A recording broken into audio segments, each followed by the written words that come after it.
Hello viewers. यदि आप ये वीडियो देख रहे हैं और आप 12वीं कक्षा के छात्र हैं बिहार बोर्ड से, तो आपके लिए ये वीडियो काफ़ी ज़्यादा यूज़फुल होने वाला है। जैसा कि हम सभी जानते हैं कि बिहार में जो है ज़्यादातर अब ऑब्जेक्टिव क्वेश्चंस पूछे जाते हैं, इसीलिए मैंने प्रयास किया है कि पहले चैप्टर से कम 60 ऑब्जेक्टिव्स जो है मैं आपको दे पाऊँ, ताकि आप ज़्यादा से ज़्यादा कवर कर पाएँ पार्ट और इससे बाहर ना जा पाए आपके एग्ज़ाम्स में यदि कुछ पूछा जाए तो। ठीक है, तो देखिए आज बात करते हैं हम लोग। सबसे पहले जो है कुछ क्वेश्चंस हैं। पहले पार्ट में हमने 15 क्वेश्चंस लिए हुए हैं और हमने इसी वीडियो में सारा इंक्लूड करना है। 60 क्वेश्चंस होगा, ऑब्जेक्टिव होगा, सारा ऑप्शन के साथ होगा। और यदि आपने पढ़ा हुआ है तो अच्छे से जवाब दे पाएंगे, यदि नहीं पढ़ा है तो फिर भी कोई बात नहीं, मैं आपको क्लियर कर पाऊंगा।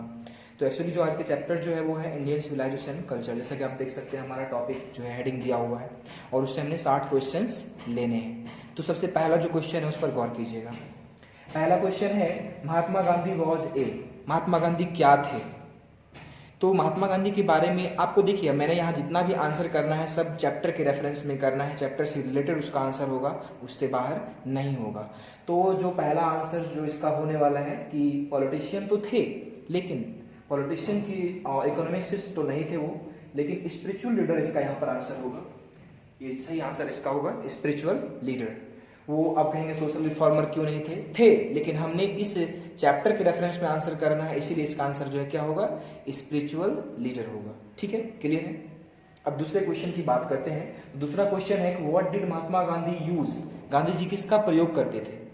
As a chief weapon. As chief weapon. Chief weapon मतलब होता है मुख्य हथियार। आप सभी जानते होंगे गांधी जी ने कभी हथियार नहीं उठाया और उन्होंने जो है सत्य और अहिंसा को ही अपना हथियार बनाया था, जिसको अंग्रेजी में हम लोग कहते हैं ट्रूथ एंड नॉन वायलेंस। आपके पास ऑप्शन है स्वॉर्ड मतलब तलवार होता है, गन मतलब बंदूक होता है, ट्रूथ एंड नॉन वायलेंस जो कि आपको हमने बताया ये सही होगा। और ये न्यूक्लियर वेपन्स तो नाभिकीय हथियार स्वाभाविक है, कहीं किसी भी एंगल से नहीं होने वाला है। अब तीसरे क्वेश्चन की बात करते हैं। तीसरा क्वेश्चन है सिविलाइजेशन पॉइंट्स आउट। सिविलाइजेशन दिखाता है द मैन, जो मैन इंसान को क्या दिखाता है, क्या बताता है? हाउ टू मेक मनी, पैसा कमाना, द वे ऑफ लिविंग, जीने का तरीका, how to win the enemy, कैसे दुश्मनों को हराया जाए, द पाथ ऑफ ड्यूटी, या कर्तव्य का रास्ता, क्या दिखाता है? आपका ये वाला आंसर होगा इस चैप्टर के रेफरेंस में। ठीक है, कर्तव्य का रास्ता यानी हमें कैसे चलना चाहिए, किस रास्ते पर चलना चाहिए, ये हमें सिखाता है हमारा सिविलाइजेशन। ठीक है, तो अगला क्वेश्चन जो 4 नंबर में है, टू ऑब्जर्व मोरलिटी। यदि हम नैतिकता को समझ लेते हैं, नैतिकता को जान लेते हैं, इज टू अटेन मास्टरी, तो हम मास्टरी प्राप्त कर लेते हैं किसके ऊपर? ओवर ऑप्शन है आपके पास economic growth, political ability, minds and passions, art. तो इस चैप्टर के रेफरेंस में इसका आंसर होगा माइंड्स एंड पैशंस। हम अपने मन और जुनून पर काबू पा लेते हैं, उसके ऊपर मास्टरी हम हासिल कर लेते हैं, यानी माइंड्स एंड पैशंस इसका आंसर हो जाएगा। ठीक है, अगला क्वेश्चन देखिए, the mind is a restless bird. मन जो है हमारा एक अशांत या बेचैन चिड़िया है, which always remains, जो हमेशा कैसा रहता है? रिमेन मतलब रहना होता है। वो कैसा रहता है? हंग्री भूखा, अनसेटिस्फाइड, थर्स्टी, सिक। तो इस चैप्टर के रेफरेंस की बात करें तो ये असंतुष्ट रहता है, जिसको इंग्लिश में कहा जाता है अनसेटिस्फाइड या डिससेटिस्फाइड, बात वही हुई। उसके अलावा जो ऑप्शन है उसका मीनिंग क्या क्या होता है? हंग्री भूखा, थर्स्टी प्यासा, सिक बीमार। यहाँ पर लेकिन आपका आंसर क्या होगा? अनसेटिस्फाइड यानी असंतुष्ट। ठीक है, ध्यान में रहना है। अगला 6 नंबर देखिए, Indian civilisation and culture has been written by. इसका हमने ऑप्शन नहीं लिया हुआ है क्योंकि आपको बेहतर पता हुआ है, नहीं गांधी जी के द्वारा ही ये चैप्टर लिखा गया है। ठीक है, ऑप्शन इसमें मैंने जरूरी नहीं समझा देना, तो गांधी जी इसका आंसर हो जाएगा। ठीक है, तो 7 नंबर देखिए कि modern civilisation is the worship of. Modern civilisation के बारे में बात करें तो मॉडर्न सिविलाइजेशन के बारे में गांधी जी ने जो कहा है उसके अनुसार मॉडर्न सिविलाइजेशन मटेरियल की पूजा करती है। मटेरियल बोले तो सुख संपत्ति, सुख सुविधा, लग्जरीज एंड कंफर्ट्स, ये सारी चीजें। तो यहाँ पर हमने मटेरियल चुनना है, तो मटेरियल आपका आंसर हो जाएगा। बाकी सारे आंसर्स जो है इथिक्स मतलब पौराणिक शास्त्र होता है, लेकिन यहाँ पर इसका ऐसा अर्थ नहीं है। इक्वलिटी मतलब समानता होता है, ब्रदरहुड मतलब भाईचारा होता है, ये सब कुछ नहीं है हमारा मॉडर्न सिविलाइजेशन में। ये सारे एंशिएंट सिविलाइजेशन में पाए जा सकते हैं, लेकिन मॉडर्न में नहीं। अब हम क्वेश्चन नंबर 8 की बात करें। इंडियन सिविलाइजेशन, जिसे हम ओल्ड सिविलाइजेशन या एंशिएंट सिविलाइजेशन भी कह सकते हैं, क्योंकि हमारी जो सभ्यता है प्राचीन सभ्यता है। हमारे जो पूर्वजों ने जो प्रचलन शुरू किया, जो प्रथाएं शुरू की, हम अभी तक उसे मानते चले आ रहे हैं। हालांकि उसमें जो कमियां थी मैंने उसे दूर किया हम लोगों ने, लेकिन हम उसे कुछ हद तक जो है उसका पालन करते आ रहे हैं, उसी को फॉलो करते आ रहे हैं। तो इसका जो आंसर होगा, कैसा है हमारा जो प्राचीन सभ्यता है या हमारी जो भारतीय सभ्यता है वो कैसी है? गॉडलेस तो नहीं है। गॉडलेस मतलब होता है नास्तिक। क्या हमें भगवान में विश्वास करना नहीं सिखाया जाता है? सिखाया जाता है। उसके बाद इंडस्ट्रियल, उद्योग, बिल्कुल नहीं, उद्योग से जुड़ा हुआ नहीं है हमारा।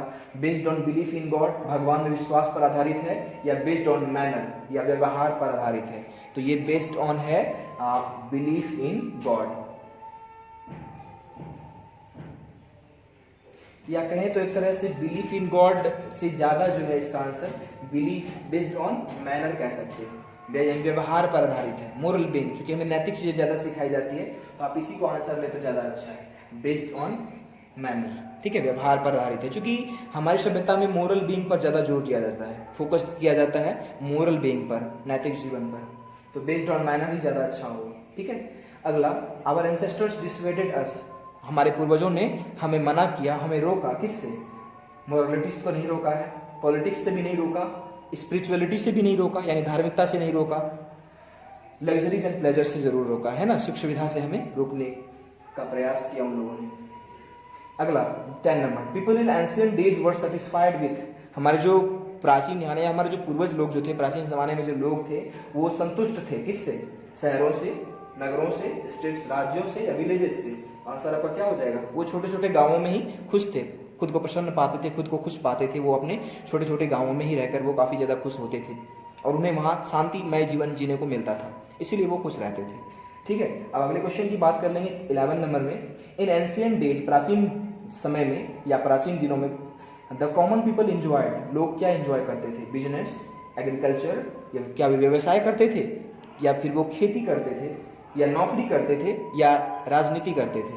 तो वो खेती करते थे। हम जानते होंगे भारत एक कृषि प्रधान देश है और यहाँ हमेशा जो है किसान मुख्य रूप से रहा है, पेशे में हमेशा हमारा जो खेती जो है मुख्य पेशा रहा है, तो आंसर यहाँ पे एग्रीकल्चर हो जाएगा। 12 नंबर में देखिए, हैप्पीनेस इज लार्जली ए, यानी हमारी जो खुशी होती है वो किस पर मुख्य रूप से आधारित होती है? तो ऑप्शन है आपके पास, लग्जरी एंड प्लेजर्स, यानी सुख सुविधा पर आधारित होती है? नहीं। मोरालिटी, नैतिकता पर आधारित होती है? नहीं। स्पिरिचुअलिटी पर आधारित होती है? जी नहीं। चैप्टर के रेफरेंस की बात करें तो इसमें कहा गया है कि happiness is largely A mental condition.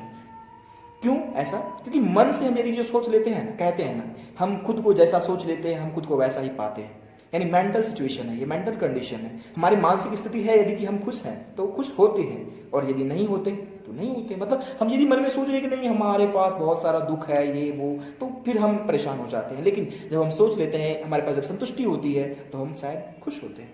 तो आपका आंसर क्या हो जाएगा? Mental condition. 13 देखिए, 13 में क्या है? इंडियन ग्लोरी इज दैट, यानी भारत की जो शान शौकत शान किसमें है? Indian glory is that it is, कैसा है ये एक्चुअली में इमूवेबल है। अब कहेंगे इमूवेबल का अर्थ क्या होता है? अचल होता है, अपरिवर्तनीय होता है, स्थिर होता है, मतलब जो कभी बदला नहीं है। और हमारी सभ्यता कुछ ऐसा ही है कि हमने कभी बदलाव नहीं देखा, इसमें बहुत कम बदलाव देखे भी तो, और जो बदलाव थे वो बुराइयों से जुड़े हुए थे। हमने बुराइयों को दूर करने का प्रयास किया, हमारे जो जीवन में जो शामिल थे बुराइयां उसे दूर करने का प्रयास किया। और हमें बचपन से ही सिखाया जाता है कि हम अपने बुराइयों को दूर करें, अवगुणों को दूर करें और गुण पर काम करें, अपने गुणों और दूसरों के भी गुण को ही देखें, अवगुणों को देखने नहीं कहा जाता है। तो ये चीजें ध्यान रखनी। अगला क्वेश्चन है कि आवर फोर फादर का अर्थ भी पूर्वज ही होता है। एंसेस्टर, फोर फादर्स, दो वर्ड यहाँ पर आए हुए हैं। एंसेस्टर भी पूर्वज होता है, फोर फादर्स का भी अर्थ जो है पूर्वज ही होता है। डिड नॉट इन्वेंट मशीनरीज, हमारे पूर्वजों ने जो है मशीनों का आविष्कार क्यों नहीं किया? व्हाई? तो because these would have made, क्योंकि उन लोगों ने हमें बना दिया होता अस कैसा? Lazy, smart, proud, ignorant. कैसा बना दिया होता? स्मार्ट बना दिया होता, प्राउड यानी गौरवान्वित बना दिया होता, या फिर इग्नोरेंट अज्ञानी बना दिया होता, या लेजी स्वाभाविक रूप से लेजी बना दिया होता, हम यानी आलसी हो गए होते। इसीलिए हमारे पूर्वजों ने मशीनों का प्रयोग यानी मशीनों का आविष्कार नहीं किया। आप शायद पढ़ेंगे टेक्स्ट तो ज्यादा क्लियर हो पाएगा। उन्होंने, गांधी जी ने एक लाइन में कहा है कि we are using the same kind of law which was used thousand of years ago, जो हजारों साल पहले जो हल यूज होता था, हल का जो इस्तेमाल किया जाता था वो आज भी हम करते हैं।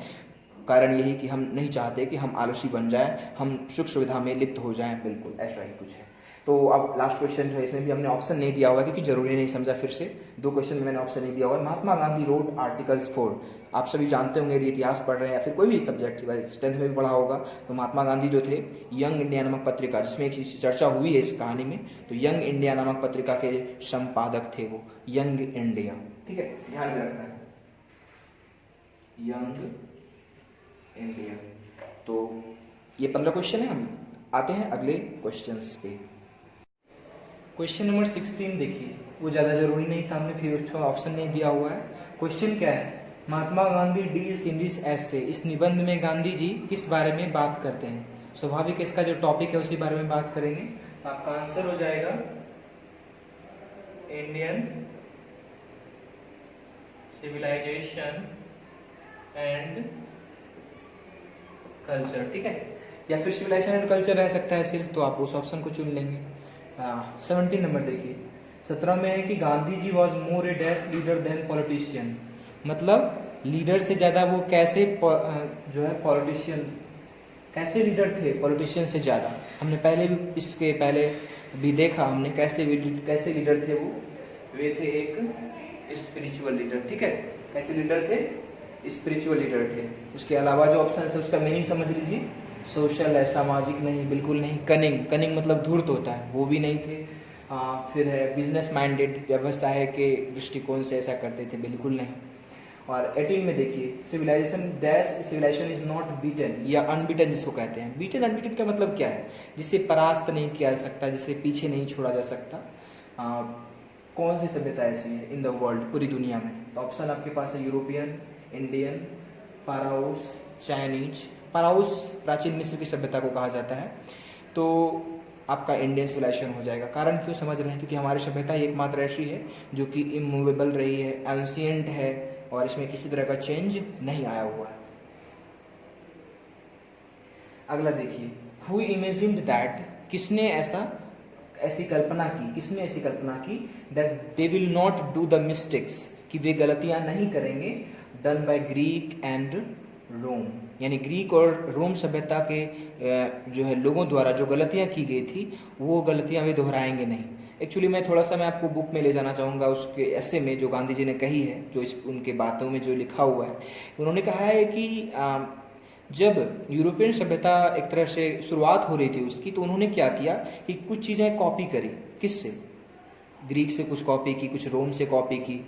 उन्हें लगा कि हम सिर्फ उसकी अच्छाइयों को ही अपनाएंगे, बुराइयों को छोड़ देंगे, उनका त्याग कर देंगे, लेकिन ऐसा हुआ नहीं। उन्होंने अच्छाई के साथ साथ बुराई को भी अडॉप्ट कर लिया, और यही कारण है कि ना ही आज ग्रीक का कोई अस्तित्व है और ना ही रोम का कोई अस्तित्व है, रोमन सभ्यता का भी कोई अस्तित्व नहीं है, और ना ही यूरोपियंस का। उनमें भी रोज़ नए दिन कुछ ना कुछ बदलाव आ रहे हैं। वहाँ मटेरियलिटी पर जोर दिया जा रहा है, वहाँ कैरेक्टरलेस लोग पाए जाते हैं। कारण क्या है, वो वहाँ कैरेक्टर कोई मायने नहीं रखता, वहाँ सब कुछ जो है लग्जरी एंड कंफर्ट्स को मान लिया जाता है, सुख सुविधा को ही सब कुछ मान लिया जाता है। बात आगे बढ़ते हैं क्वेश्चन 19 की तरफ। 19 तो हो चुका आपका ना, 19 में आपका क्या हो गया,